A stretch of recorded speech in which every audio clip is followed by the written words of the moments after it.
DJ Event Planner, Electra Voice,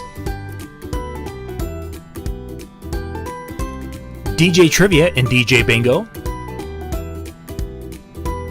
ProX Direct,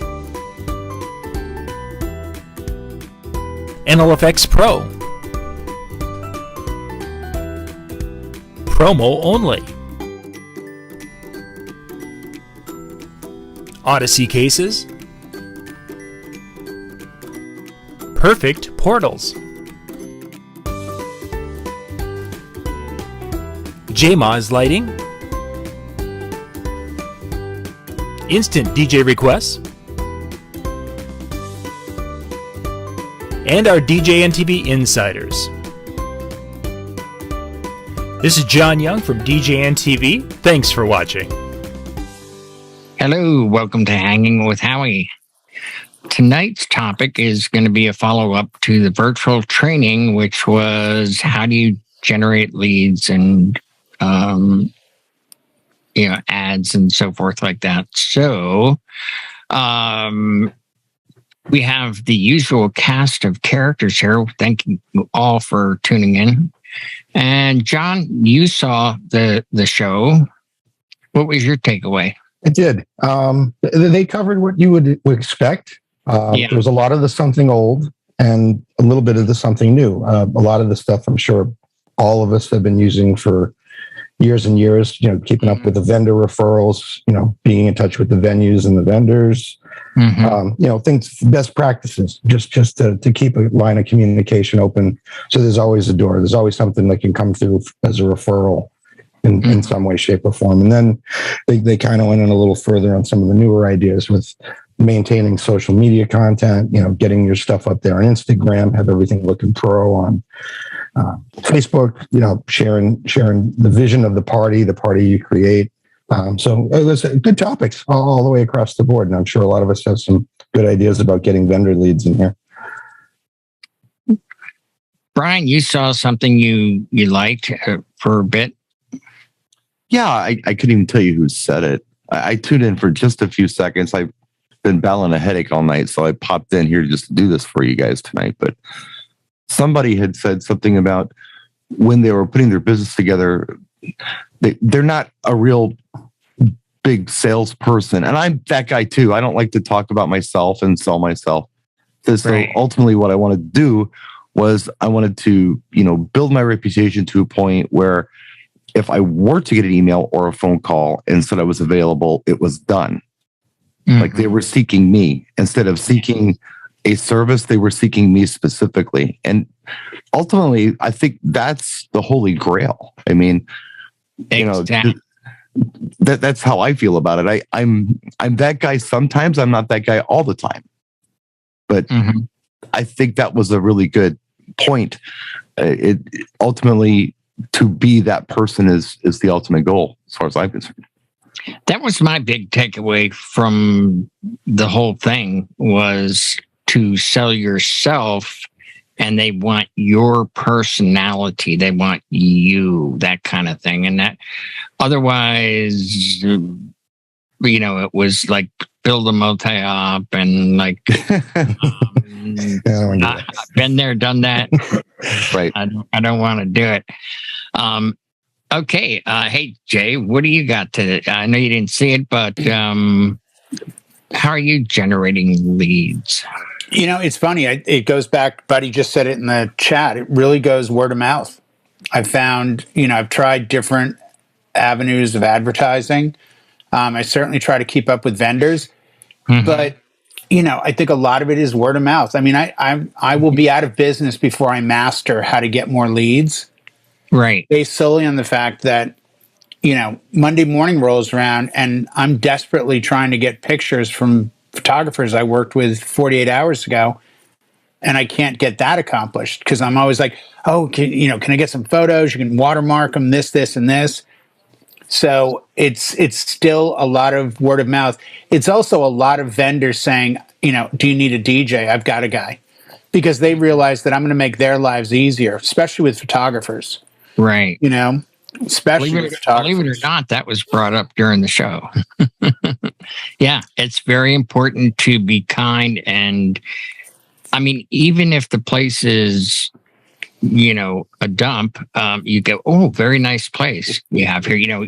Always keep a positive, nice word. And if you got to try to be nice. Hashtag the venue. Oh yeah, that came up big. I ask now for a list.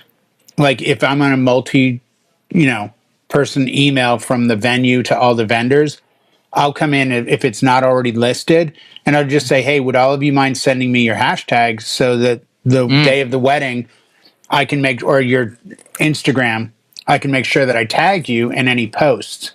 And it does go a long way. The other thing, which is the easiest, is, man, kill it at the wedding.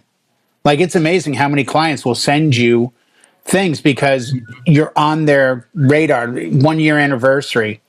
Hit them up on Facebook or Instagram. Hey, thinking of you guys today. Congratulations. Oh my gosh. Thank you so much. It's so funny. One of my friends just got engaged last week and I told her she has to call you. I'm like, oh, please have her, mention you and blah, blah, blah. So, the old tried and true methods. All right. We'll go right around the horn. Bill, how about you? Well, we talked about business cards the other day and how so many people think they're going out of style. And I mentioned how, for me, they're never going to go out of style because they're our cheapest form of lead generation outside of word of mouth. And as Jay just said, sometimes somebody just suddenly goes, oh, I still have this guy's business card or something. My bank has a display out for all of their business customers to put business cards in. And I can't tell you how that has helped in some years. I've gotten holiday parties from that. But I think there's we've already kind of touched on it. I think there's a big glaring difference between your lead generation needs as a multi-op and your lead generation needs as a solo op. Right. And I've been in both worlds. I've been the GM of a multi-op, and now I'm, on my own. And I'm even, at this point, I get to a point to where I don't want to have to put in other people on dates. But if I have a full date and I've got a client that really wants somebody, then I've got a few reliable people to use. Well, one of them just got a referral from one of my past clients. Oh, that's great. And we all know him. It was Freddie, but anyway. Oh, that's cool. You mentioned back to a past show about the business cards. One of the presenters tonight said, if I run out of business cards, in the corner of my laptop, I have a QR code. And everybody thought the QR codes were going to go away 8-10 years ago. Now they're back with a vengeance. And it's like, he said that, I'm so sorry. And then there are, would you like the business card or the QR code? And he says, Generation Z, they want it all on their phone. They would rather just take a picture of that QR code and it, funnels them to wherever for whatever. Aaron, how about you? Yes, sir. I caught part of the show tonight and I did get an interesting tip and I apologize. I didn't catch his name. He's now doing he's doing all his own mixes and uploading his stuff to Mixcloud. That way couples can see the strengths of his abilities. And I thought that was a pretty good idea. It wasn't too bad. Sometimes it could cut your own throat. Like if you're not the right fit for them, you might lose a lead that way. Like if they come into your Mixcloud and they see that you do nothing but country music, Brian as a groom's not going to hire you. He's like, right. Yeah, you're not my thing. Even though you're capable of doing other things, if you're uploading your stuff to Mixcloud, you better make sure that you cover the gamut. Like make sure that you're doing multi-genre. You really want to be careful with that. When I heard him drop that, I was like, wow, that's a great idea. And then I thought about it for a bit and I'm like, you might want to be careful with that. If you don't cover your bases as a DJ to be like, hey, I can play country, rock, rap, hip hop, 90s, 80s, 70s. But if you don't properly put that across to your client that you can cover all the genres or you can cover all your bases, you actually could be cutting your own throat with that client. You could lose them. Dude, I mean, Jay, are you seeing it now? Yeah. Yeah, I'm seeing it now. I don't hear the reference, but Yeah, totally. off air, you guys. Yeah, Brian. Off air reference. So, Yeah. Just go ahead, I want Brian. puppies and no clouds on a sunny day. Yeah. I got it. Yeah, I got it. That's right. But yeah, you know what?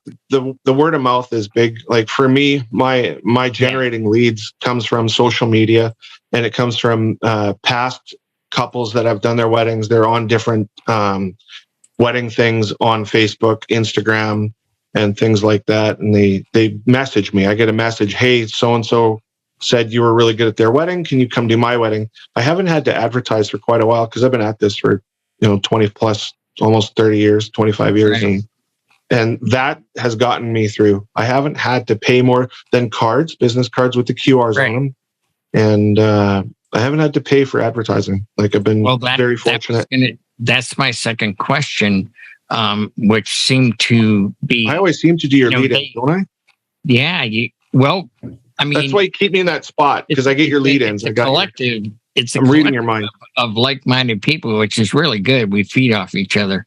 Yes, Aaron has a really good OnlyFans page too, I've heard. I do, actually. No kidding. Yeah. That's what I've heard. Come on, this is NPR. Keep it clean. No, yeah. OnlyFans, you can also upload music there. So anyway, good to know. Most of the people are obviously established now because 3/4 of them had multi-ops. But they did ask them, well, how'd you get your start? And they would go and do, the bars or the trivia thing and this and that and meet people and then, build up and go from there. But now, especially all of us that are established, about 80% or more, at least for me, I don't advertise anymore at all. And it's just word of mouth. Is that what you guys are finding? The ones that remember you are more likely to call you.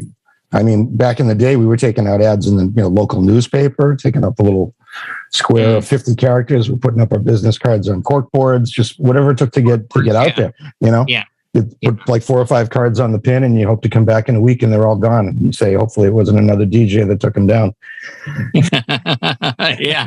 I think it's the dynamics have changed. I've run into this a couple times with people that work weddings in one particular facet of the wedding, and they've been very blunt about, I've said like, hey, do you have preferred DJs that you work with? I'd love to get on your list, just as a conversation starter. And they've been very quick to say, well, what I like to do is I like to make sure that you're a good fit for the client. I sell you to the client, and we have an agreed upon rate for me to sell that client. And I'm like, what is that rate like? And they're like, usually around 10%. So they have like no shame in telling me that they're getting pay to play. And I'm not saying that goes on all the time, but it's certainly, no one in this room or in the seminar tonight would admit it, but it goes Never on. paid a kickback ever. Nor have I.